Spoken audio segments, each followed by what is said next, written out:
Yo, what up y'all? My name is Temp. Welcome to my Acolyte of Blood build. If you enjoy the video or learn anything new, please leave a like and a subscribe to join the Room Temp Gaming family. It helps out tremendously and is so much appreciated. Alright, so we're just going to show you a list of all the weapons. If you guys just want to screenshot it real quick, you can do your own Google searches and find out where they are and whatnot. I will be showing where the Raptor Claws are, because that is the main ingredient here, aside from the Talismans. But they are the star of the show. So we're just hitting a few bad guys here real quick. Then I'll pop up the location and walk you through the build.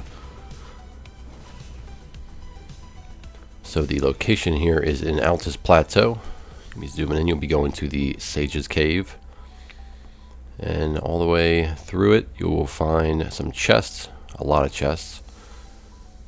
And you can grab the Raptor Talons, along with a few other items that pair with it, which are the Raptor, I think the Raptor feathers, right? Yeah, the Raptor's black feather chest piece, and then it has the helmet that goes with it so well, which I will be rocking.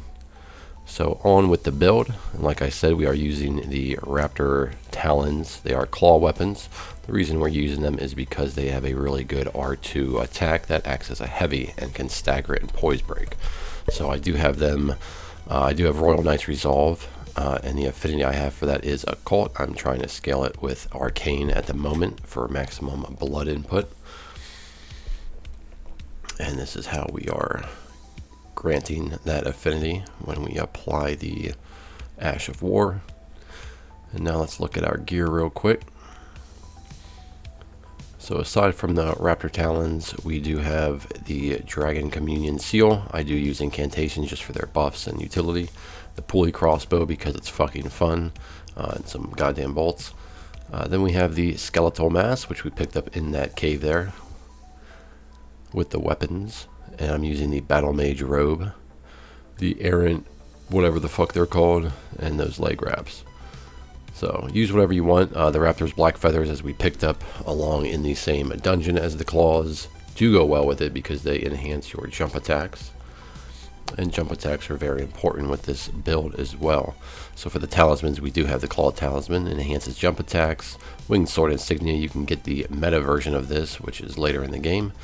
Lord of Blood's Exaltation increases attack power when blood loss is in the vicinity, and Godfrey's Icon, which will enhance your charge attacks. Now we do have another build here you can run with talismans.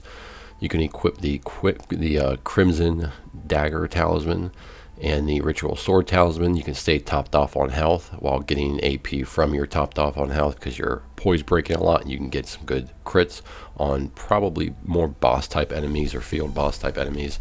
But that's a little too specialized for me, so I prefer just to play it a little simpler.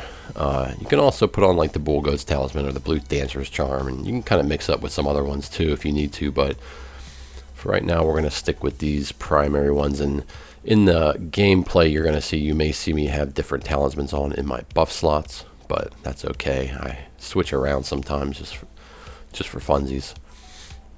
So the spells, if you're wondering, the incantations, I am using just some basic ones. I'm not leveling my faith up at the moment. But aside from Flame Grant Me Strength, for buffs you can also use Golden Vow. It uses a lot more faith, so I tend not to use it as much, but that is also a good choice. And for the Physick, we have the Spiked Crack Tier. You can use the Stone Barb one instead for the Poise Break, but I'm going for the Charged R2.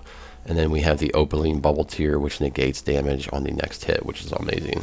So just to show you a little bit of gameplay here, guys, we're going to buff up. We see we used our Royal Knight's Resolve. We have our Opaline Bubbletear active.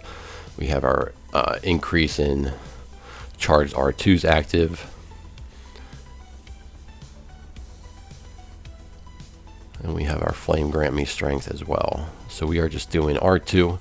When we charge R2, we lunge forward, do a few attacks. That's the R1, R2.